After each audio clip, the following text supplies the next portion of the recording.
Therefore, be always fixed in devotion. Purport. Krishna is here advising Arjuna that he should not be disturbed by the different paths the soul can take when leaving the material world. A devotee of the Supreme Lord should not worry whether he will depart by arrangement or by accident. The devotee should be firmly established in Krishna consciousness and chant Hare Krishna. He should know that concern over either of these two paths is troublesome. The best way to be absorbed in Krishna consciousness is to be always dovetailed in his service, and this will make one's path to the spiritual kingdom safe, certain and direct. The word yoga yukta is especially significant in this verse. One who is firm in yoga is constantly engaged in Krishna consciousness in all his activities. Sri Rupa Goswami advised, Anasaktasya Vishayan Yatharham Upayunjitaha. One should be unattached in material affairs and do everything in Krishna consciousness.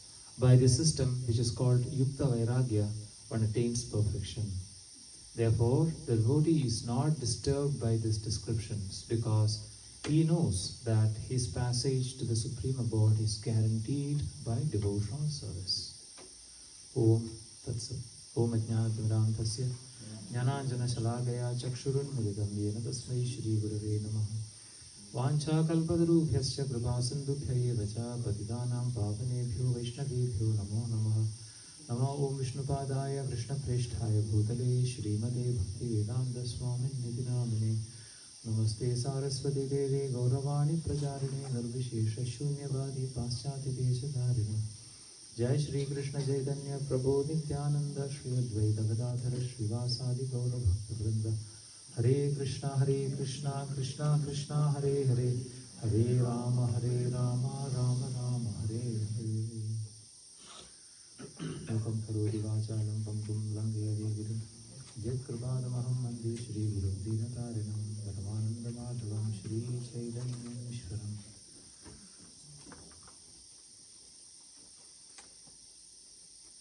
Hare Krishna. Hare Krishna. So, in this sloka 8.27, Krishna is concluding this chapter. Krishna is actually talking about, or rather Krishna was answering the questions raised by Arjuna. Arjuna asked 7 questions in the beginning of the chapter. And then Krishna answers all the questions raised by Arjuna. And one of the prominent questions which was raised by Arjuna in this 8th chapter, can anybody tell what was the most prominent question? Prominent because all the questions are prominent, but Krishna answered the 6 questions in the first 4 shlokas. In the rest, I would say 24 shlokas, Krishna was answering just one question. And you know what was that question?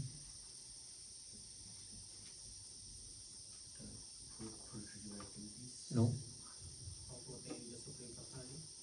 Yes, in other words? How can those engaged in devotional service would remember you at the time of death? Exactly, that's the thing. How can a person remember you at the time of death? So Krishna was actually answering that question in detail in terms of like how can a yogi leave this material world in different times, in different circumstances. And then Krishna was actually concluding that answer in this sloka 27. So what is Krishna saying? There are 2 paths, Arjuna. And what are the 2 paths? Krishna mentioned in the previous shlokas. 2 paths. One lives in the darkness, one lives in the light. Very good. One lives in the darkness, one lives in the Light. in the light. Now what happens to a person who lives in the darkness?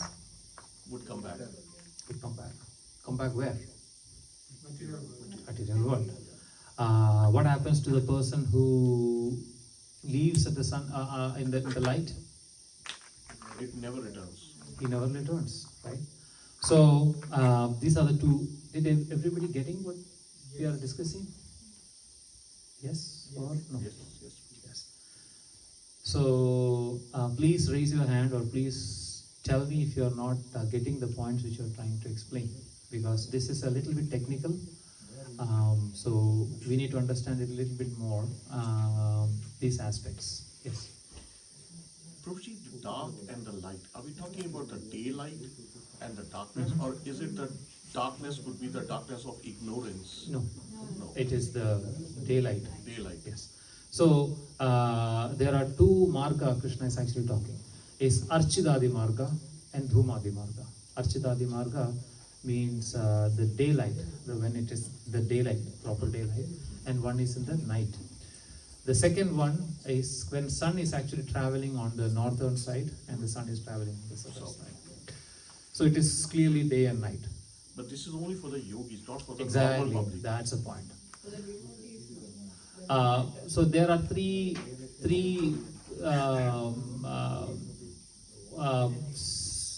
categories primarily, especially for this sloka. The first category is normal people. What do you mean by normal people? Who are non-devotees, they are not yogis, they are grasthas. Exactly, well, normal people, like most of us. Common people, yes. Aam Aadmi, right? The second category is the yogi.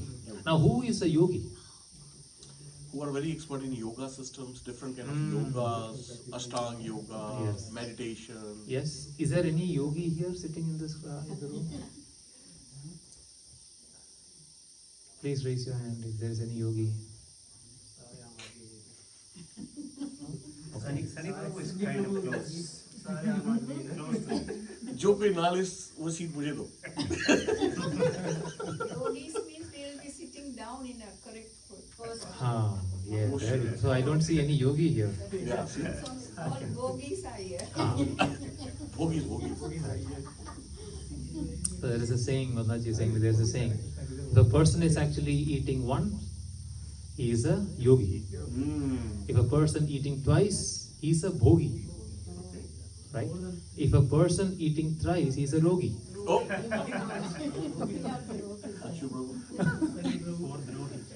And four is drohi. Drohi. Wow. Anyway, so the first category is Common people. common people. The second category is Yogis. yogis, and the third category is devotees. Right? So these are the three primary categories we are actually wanted to consider when we are actually learning this sloka. Okay? So Krishna here in this sloka is actually specifically talking about not this sloka but the previous slokas. These two margas we are talking about is about the first category. The second category, which is yogis. A person who is actually able to control his mind, the person who is able to control his senses, the person who is able to restrain his desires and everything. He will be able to control his life air, Yeah. control his breath, Yeah. control his total existence. And if he is controlling in that way, if he is by chance, what is the meaning of by chance? Accidentally happens to leave his body on the night, what will happen? Poor guy has to come back. Just imagine. So that is what's called the yoga system is very difficult to practice in this age or in any age to speak. So that means a person who is it is risky also, right? So that means it's extremely difficult. So that means he has to be able to control his life breath, and he should be achieving a position wherein he has the capacity to leave his breath. There are certain yogis like that, and it's not that far. I would say in the last 100 years, we have seen a lot of yogis who were able to control their life, and they were able to leave their body according to what they want. Ramanujacharya was one of those, right? Recently there was another yogi, forgot his name. Who was that? Ramana Maharshi? I think so. She also- Ramana Maharshi. Have you heard about Ramana Maharshi? Anybody heard about Ramana Maharshi? Ramana Maharshi was in the recent ages, right? He was one of the great saints. Neem Karoli Baba? I don't. Neem Karoli Baba could be. Yeah. Yes. There are several yogis. I could remember only few, but there are several yogis who were able to control their. See, if you're able to control your mind and senses, just imagine. Then you should be able to control your life also. Isn't that a fair statement? Right? Yes. Yeah, exactly. Navarandras, they can push the soul towards upward. Exactly. Provided if they're able to control the senses, Ah, mind yes, completely. absolutely. You need severe practice. Yes. No, well, severe practice comes from those 8 limbs of yoga. You know, But ultimately, without the Lord's mercy, they won't be able to. that's another thing. But what I'm trying to say is that they are actually doing a great level of practice and penance and austerities to achieve that. You know, in order to control your mind, in order to control your senses, itself is a major obstacle for all of us, a common man. Remember, I was talking about. Spending whole lifetime for that. Yes, so just for us, it's nearly impossible to control our mind and our senses, right? Right? So that is the first thing, yama niyama, right? So yama niyama pretty much talks about these two things as two things basically. What is that? About controlling our senses. Yama means do's, niyama means don'ts, right? Or basically other ways. Yama means don'ts and niyama means do's, right? And then comes pranayama. Sorry, asana. What is asana? Right? So first things we have to make sure that these are the things which we have to do. These are the things which we should not be doing. And then we start practicing that.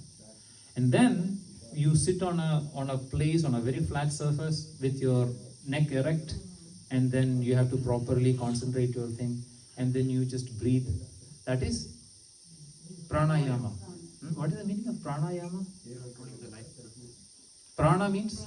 Breath, The breath. Yama means? life, Yama means control. controlling your Yama means actually the movement. The actual meaning of yama means movement. Controlling the movement of breath, right? And when you are actually control your breath, then yama, niyama, asana, pranayama, then pratyahara. Then comes the controlling of your mind. You say no to so many things which the mind demand, right? And pratyahara, and that is when all the external things are controlled. So far we talked about external things. What are the external things? Do's, don'ts. Then we comes, prana, asana, properly sit at one place. Then comes asana, pranayama. Then comes pratyahara. Pratyahara means controlling the mind. Slowly we are actually controlling from outside inwards. Does that make sense? After we are able to master this pratyahara, that's when your internal thing will start, called dharana. Dharana is when you will be started focusing on inside. Once your mind is settled, then only you will be able to focus to inside. And after dharana, if you are actually practicing dharana properly, then comes the dhyana. Right? What is the meaning of dhyana? Meditation. See, that's when meditation happens. There are meditation courses. There are people say, oh, let's sit for 5 minutes and do meditation. Actually, meditation don't happen likewise, according to Ashtanga Yoga system. In order for you have to proper meditation, you have to keep yourself in dharana for a certain period of time in order for you to master all your senses and your own being. And when you control that, that's when you will be able to start meditating dhyana. And when you are actually mastering dhyana, that's when you will be able to get into the state of samadhi. And when you are reaching at that point is when your all the system, entire system, including your life breath, is under your control. That is when a perfect yogi can determine, I can prolong my life for certain more time, till that time wherein I can leave this place. This is what Krishna is actually talking about, this thing. Right? Now, everybody got what I was trying to say in a very, I think this has already been elaborated in the previous classes, I believe. This particular shloka, Krishna is actually writing it off all the things which we discussed so far. Do you follow what I'm trying to say?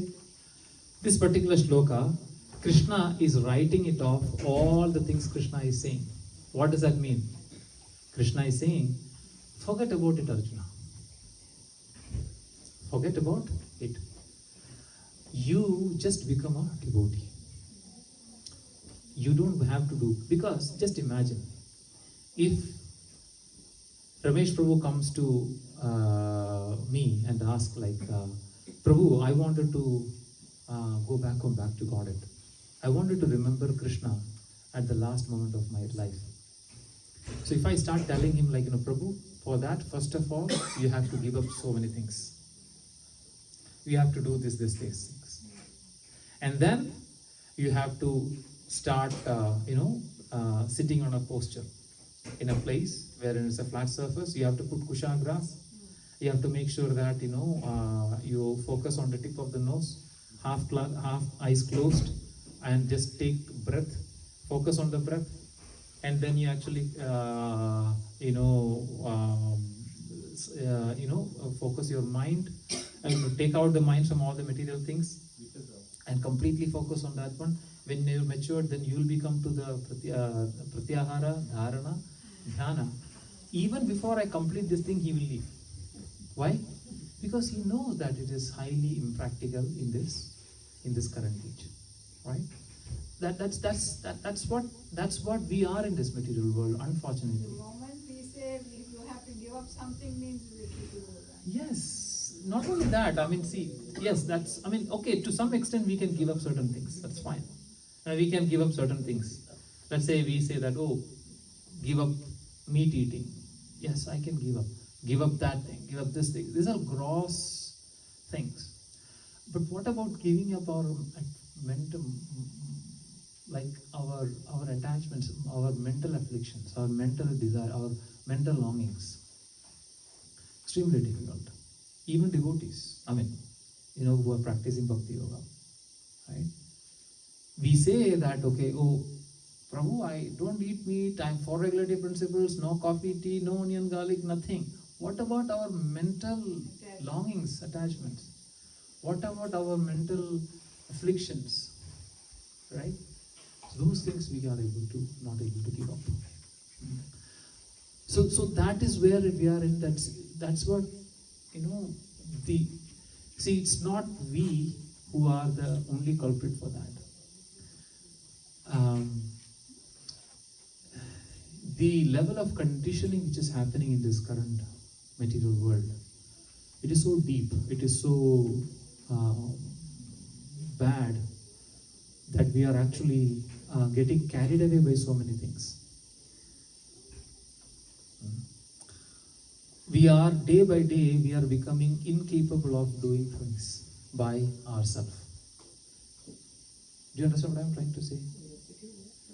We are losing our human capabilities day by day, right? Like, I always used to tell this, and then I repeatedly say this, that this current day and age, we are actually going through a situation wherein facilities, technologies are increasing, and our humanly emotions and feelings and capacities and capabilities are They are reducing. They are just going down. How many of you say is reducing or is increasing? Just raise your hand. Reducing. Did you understand what I said? No? No, can you repeat? There you go. Thank you, Prabhu. Thank you. I am saying, as and when this day and age goes, the technology and the facilities, everything is increasing, and our human feelings, our emotions, our capacities and capabilities are decreasing. Did you agree or not agree? Yes, Prabhu. Why? Not that All these much. facilities, huh? For me, I don't feel that different. Okay. Tell me this thing, how you are empowered by this technology. We are utilizing for the service of the Lord only, classes, Are you? having classes and all that, yeah. Some, medicine, something, that also we see there. Not everybody. See, the thing, that's a very good way of self. Control. Well, Look at your phone, don't look at the videos. no, not getting the right word. Consoling, right? The thing is, think about this one, Mataji. Let's say, for example, we were a lot more capable before all this thing has come. We were able to do the things by ourselves. If the mobile phone is not in our hand, we feel that, okay, half of our energy is Gone. 90% of energy. Let's say, for example, if somebody is here sitting there, if you don't have your mobile phone in your hand, your mind will be completely disturbed and you will be completely feel like you are not at all empowered because something energy is missing. True or true? Not for everybody. Huh? Okay, Mataji knows.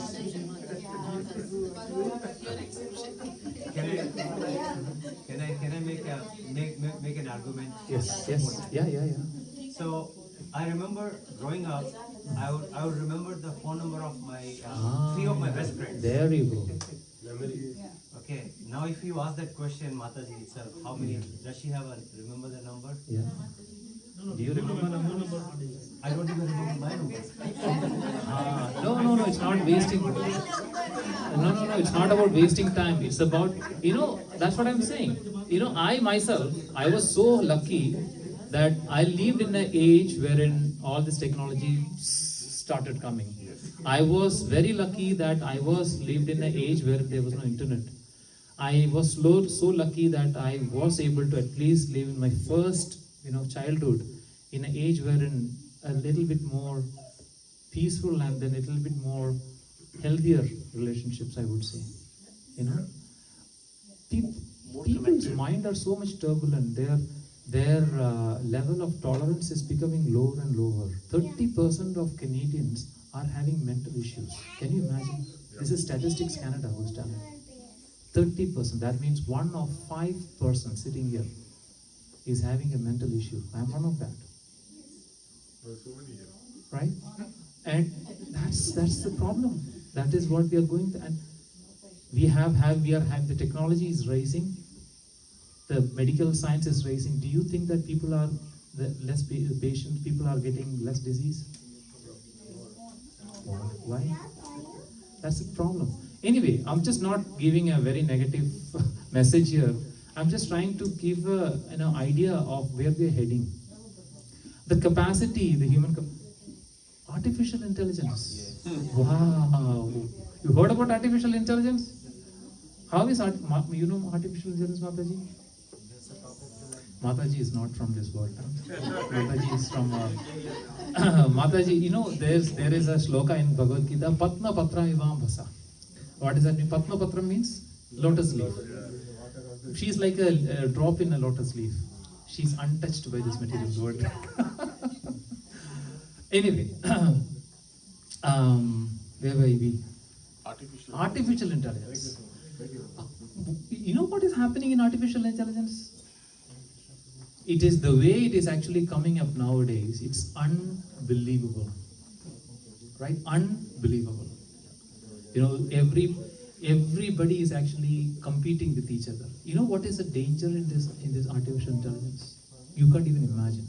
First thing that most of us will actually, at least I am actually almost getting to retirement, maybe in another 25-30 years maybe. At least, I only have to struggle for another 25 years or something. But what happens to these boys and girls? They have to fight with artificial intelligence. Today I only have to fight with humans. I have to compete with Sunny Prabhu, I have to compete with this Prabhu, this, that Prabhu, for to show my excellence, to show that I'm a better person. But now, whom I should be competing with? Artificial intelligence, machines, right? And then imagine who will win. Of course. You know, things are completely taken over, and that's the most dangerous thing. You know, the person who was the father of artificial intelligence, I forgot his name, he was working with Google. Google is the one who actually started this artificial intelligence along with Microsoft. Then this guy, Elon Musk, has come. The moment it started shaping up, that guy who is the father of this artificial intelligence, who gave the concept of that, he resigned. He knew that where this is heading to. He resigned. He said that I'm just like Einstein said, nuclear weapon, the basic formula for the nuclear weapon was given by Einstein. But he said, like, okay, I don't know where this is going to take us. He didn't. Then Oppenheimer and everybody came, and then that's when the atom bomb and everything has come. But this guy knew that this is going to be a danger. Just imagine, like 15 years, like 10 years. Artificial intelligence is like started in 2002, I believe, somewhere that. Not that far. 10, 15 years maximum. Right? The way it's actually developing in a dangerous way. Recently, I believe yesterday or day before, Google has actually come up with a new artificial intelligence platform. Wherein, what is that, Prabhu? It's about, they can create a movie, real life movie, without flow, iFlow or something, I don't know, whatever. They can create a new movie without characters, without dialogue, without background music, without anything. Real life. You can see, like, if I wanted to say Sunny Prabhu killing another person, I can actually create, just killing another person. See, just understand the gravity, just don't laugh it out, just think about it. If I wanted to prove that this person has done a crime, I can easily prove it. Easily prove it. And if a person has done something wrong, he can also argue that this is AI. Right? I can fake anything and everything. Anything I can fake in this digital world. Just imagine where we are heading to. It's a very, very, very difficult situation. Very difficult situation. Our relationships, the mind of our teenage boys and girls and youngsters are unbelievably turbulent. Unbelievably turbulent. We cannot even look into their mind and see what's going on in their mind. The way they are reacting to us, the way they are actually thinking, the way they are so frustrated, and see, we cannot imagine like what's going on in their mind. Right, Prabhu? It's difficult. That's where we are. And in that situation, we are thinking about this yoga system. It's highly impractical. Highly impractical for us to practice this. That is where Krishna is actually giving a little bit of hope. Saying that, Arjuna, don't worry. I know that you are not able to do that, but a devotee doesn't have to be worried about this, controlling the mind, controlling the senses and all these kind of things. As long as the devotee is able to perform devotional service properly, then it's guaranteed he will go back to God.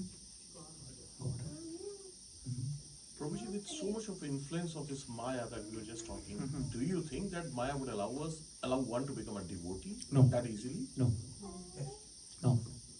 That is when, Prabhu, the element of mercy will come. See, for example, there is a mango, okay? And this boy is trying to jump and get the mango. He's jumping and jumping and jumping. Can he ever pluck that mango? Depends on the difference, like how high is the mango. Just say that if the boy is here and the mango is there. Can he pluck the mango? Only if his father comes, takes him and raises him up. Right? That's one. Father is the Lord. That's when, see, all of us are actually, every one of us sitting in this material world here are mercy cases. What do you mean the mercy cases? Get the mercy only we will be able to. There you go. What is the meaning of mercy cases, Suresh Prabhu? Without mercy, we cannot do that. Do anything, even to. That person, that father has to see that poor guy is jumping and jumping and jumping, which actually creates a mercy in the father's mind. Isn't that true? When we do this chanting, and then we just struggle through this mind, Krishna knows that. And that is when the mercy flows. Never ever we can get out of this material world, Prabhu, with these inabilities. No. Prabhupada said that you have no qualifications whatsoever to get out of this material world. Never think that by my chanting and reading, I'll go back home, back to Godhead. You definitely need the mercy of your Guru and Krishna. See, we are all like, we have seen, like, somebody has come to Krishna consciousness by deep attraction to Krishna. No. Not, at least I am not. Somebody has pushed me. Somebody has pushed me. There was a king who had a daughter, a queen. And then the king actually announced that my daughter is now of marriage, is about to get married, like she is of that age. Now she is to get married, and I am looking for a very brave and a valorous prince or a man who is qualified to marry my daughter. So the king announced that I am about to get my daughter married. I am looking for a very brave man or a prince. So everybody please come to this location. There will be a contest. Everybody follow?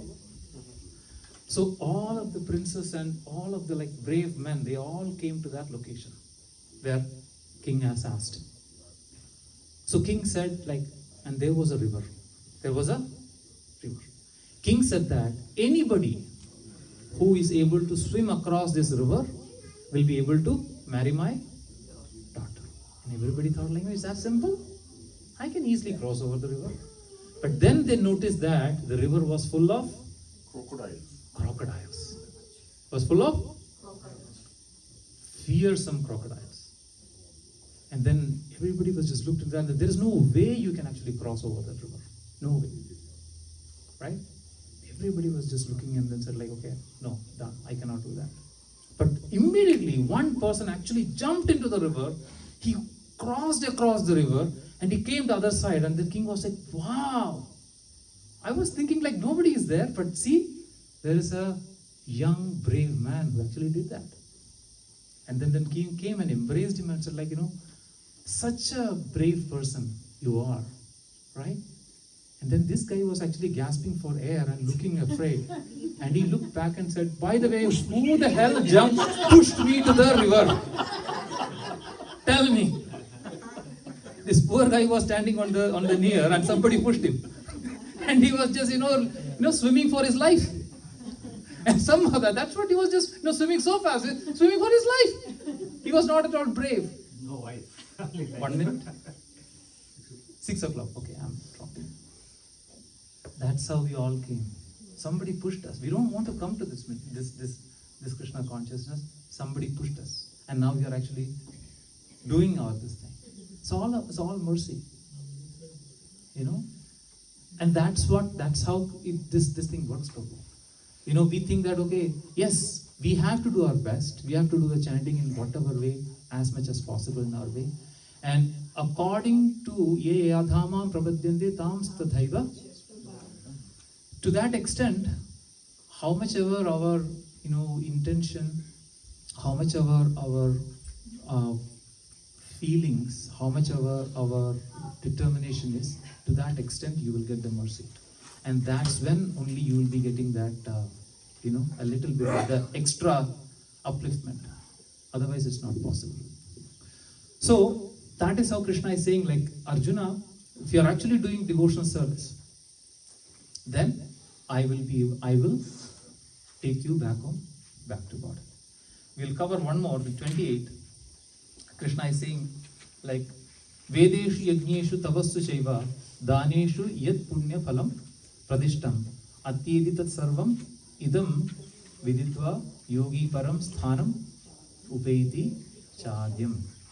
Krishna says, a person who accepts the path of devotional service is not bereft of the results derived from studying the Vedas, performing sacrifices, undergoing austerities, giving charity, or pursuing philosophical or fruitive activities. Simply by performing devotional service, he attains all these, and at the end he reaches the supreme eternal abode. Krishna is saying that at the end of this chapter, Krishna is saying, a person who is doing devotional service, he will be able to achieve all the results of performing these activities. What are these? Vedeshu, by studying the Vedas. Yajneshu, by performing sacrifices. Tapasu, austerities. Daneshu, and dana means charity, right? All these things, the results of all these things, you will be getting by performing devotional service. Now, how do you get the benefit of doing this devotional service when you do? How do you get the benefit of these things when you do devotional service? Let's take one example. Let's say Daneshu. Krishna is saying, you will be able to get the benefit of donation or charity when you are performing devotional service. How? Utilizing the Lakshmi in the service of the Lord. Okay. Giving the Krishna name to Yeah, propagating Hare Krishna Mahamantra to other people. So that's what you are giving, right? Okay. Any other thoughts? You're helping the needy, so you're getting blessings from them. Okay. Prasadam. What is the greatest charity? You're donating your time. Giving Krishna consciousness to others. donating the Bhagavad Gita. Yes. Yes. You are getting there. Donating Harinam. Donating Harinam. I'm looking. That's right. I'm looking for one thing. Bhagavatam. Yes. Giving Krishna consciousness to a person is the greatest charity. Prabhupada says several times, several places. Giving a person Krishna conscious life is the greatest charity. Why? Because that person is now ready to go back home, back to God. What do you need more than that? And Krishna is saying the dearmost person. I was in a meeting like 2 days before about our Rath Yatra, and then Sunny Prabhu was actually giving a wonderful statement.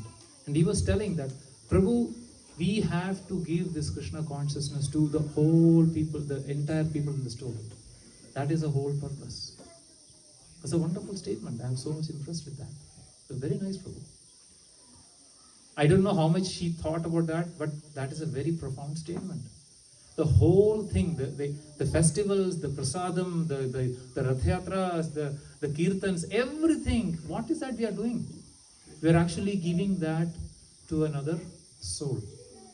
We are giving that Krishna consciousness to the other soul. We cannot satisfy a person by giving money. How much we can give? We cannot satisfy by giving food.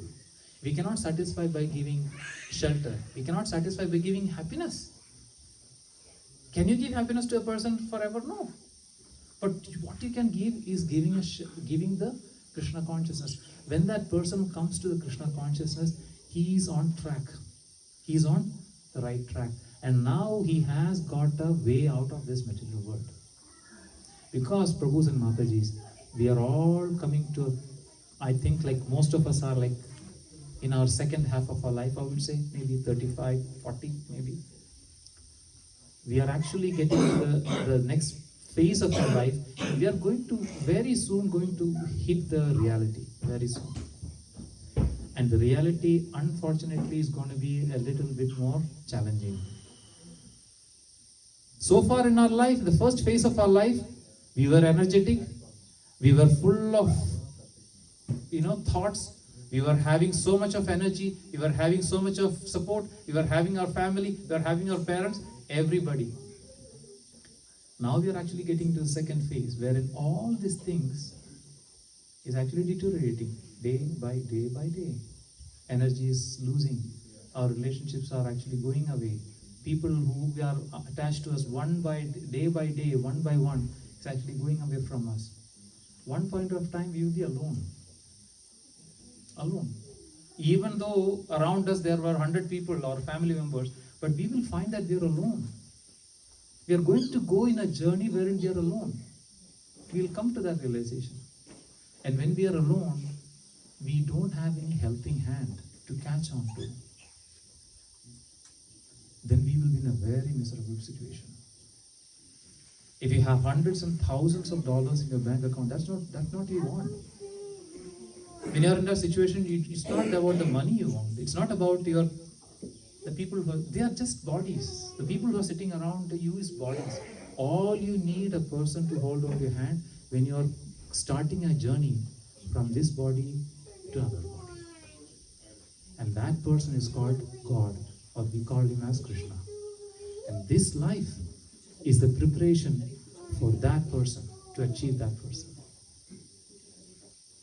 And when you are actually taking up that journey seriously, then at the end of the life, you will see that there is one person waiting for me. And that is the greatest achievement a person can ever have.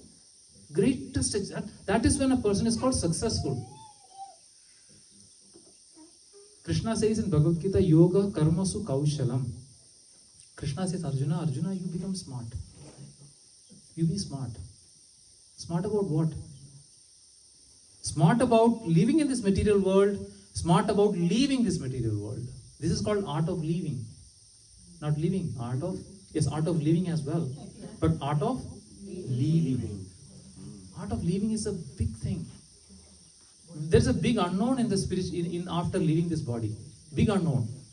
But Krishna is actually saying there is no big unknown. There's nothing like that. This is all very known thing.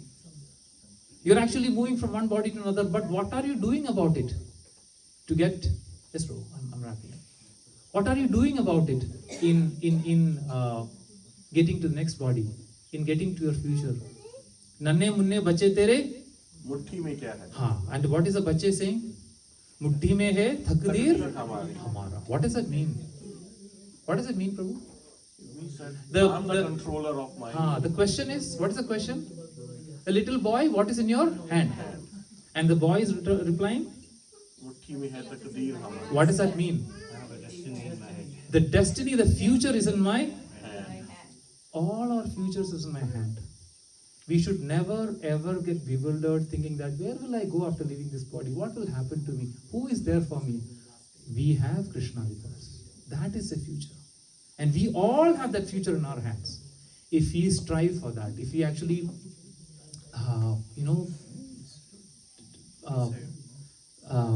struggle for that, if you want to achieve that. Krishna says in Bhagavad Gita, in one of the shlokas, he's saying, Yad prapyan nivartande tadhama paramamama. Krishna in one shloka says, Yad gatvana nivartande. What is the meaning of, what's the difference of this thing? Yad gatvana nivartande tadhama paramamama. And the second shloka Krishna says, Yad prapyana nivartande tadhama. The difference is gatva and prapya. The first one Krishna is actually saying gatva. Gatva means once you go, you don't come back. Where you go? Spiritual world. When you go to the spiritual world, you don't come back. But what is the second shloka saying? Yet prapya. Prapya means achieve. That's the right word. What is the meaning of achieve? Achieve means there is a little bit of effort from your side. If you don't do anything, can you achieve something, Prabhu? Achieve, like for example, Ramesh Prabhu has achieved a big, promotion. Is that something like, it has been given to him like that? No, he achieved it. He has worked for it. And that's how he worked towards that. And that's what he got that promotion. Yet prapyana nivartande. That means he achieved it. So we have to do a lot of things to achieve that situation. So Krishna is saying in this chapter, by ending, that Arjuna, I would actually read one sentence and I will stop there. Krishna is saying here, there's a beautiful sentence in sloka number 28. The beauty of Krishna consciousness, Krishna Prabhu saying, The beauty of Krishna consciousness, however, is that by one stroke, by engaging in devotional service, one can surpass all the rituals of different orders of life. Prabhupada is using that word one stroke. One stroke means in one big hit, we can actually surpass all these problems in this material life. That is the biggest consolation for all of us. I don't know how much we have thought about these things which I said, how much we are serious about these things, how much ever 2 days before I got a very dreadful dream that I am actually lying in a deathbed and nobody is there around me and I am actually paralyzed. And I was just thinking like, okay, what will be my situation? I kind of got a mental situation at that point of time, what I will be, in what mental situation I will be. And I was just having a real life example of I'm lying in that deathbed, paralyzed, nobody around me. And I was thinking like, what is my hope? What am I going to do if I'm in that situation? I was just thinking like, there is only one person who can going to help me there. Luckily, I know the answer to that problem. I know the solution for that problem. And Vamana Purana says that if a person not able to remember Krishna for any reason, Krishna will remember that person and take him back, go back to God. What does that say? If a person not able to remember Krishna for any reason, if that's a devotee, if he's a devotee, for any reason, Alzheimer's or any other reason, if that person is not able to remember Krishna at the last moment, Krishna will remember that person. And when Krishna makes him remember, he will easily go back home, back to God. And that is a perfection of life, and that's what it's said in the 8th chapter. Hare Krishna. Srila Prabhupada ki Jai. I'll take one question and then we can wrap it up. Is there any?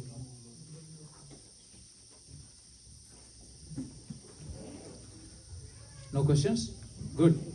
Jai. Srila Prabhupada ki Gandhara Srimad Bhagavatam Bhagavad Gita ki Gaur Premanande. Hare Krishna.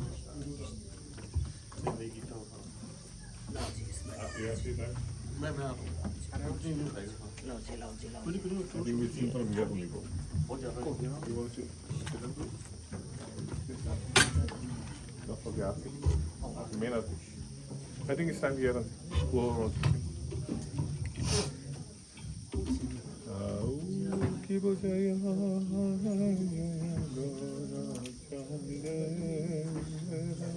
I think I'll only